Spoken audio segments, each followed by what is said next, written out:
u ime svih vas, u ime 30 godina tradicije, trajanja ovog festivala i nekoliko hiljada umjetnika Snježana vama, večera da poklonim jednu, znam da je ovo mimo protokola, jednu plaketu koja je u stvari najvrijednije priznanje koje su do sada dobili samo Safet Ivsović, vjerujte mi, i Dragan Stojković Bosanac.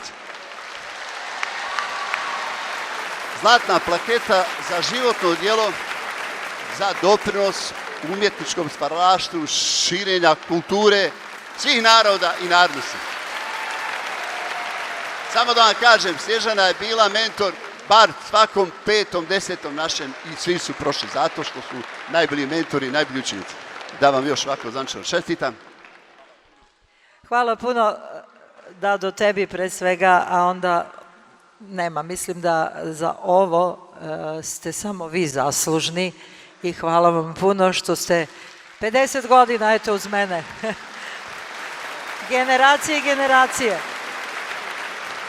Kažu da sam, hvala najlepše, kažu da sam jako stroga, međutim, kad vidim ovu decu od kojih je bar 2/3 njih koji sam večeras videla prošlo kroz naše takmičenje Zvezda Granda i kroz savete i dobili savete od nas koji, eto, imamo neki kredibilitet, imamo iskustvo na kraju krajeva i samim tim možemo da ih posavetujemo, onda mi je srce puno i neka sam stroga, važno da su oni dobri pevači, dobri ljudi i da su uspešni.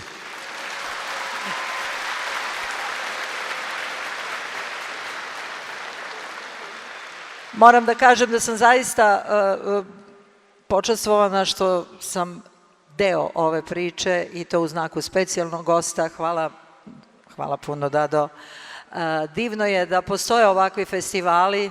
Ovo je promovisanje novih narodnih pesama kao i novih mladih pevačkih imena.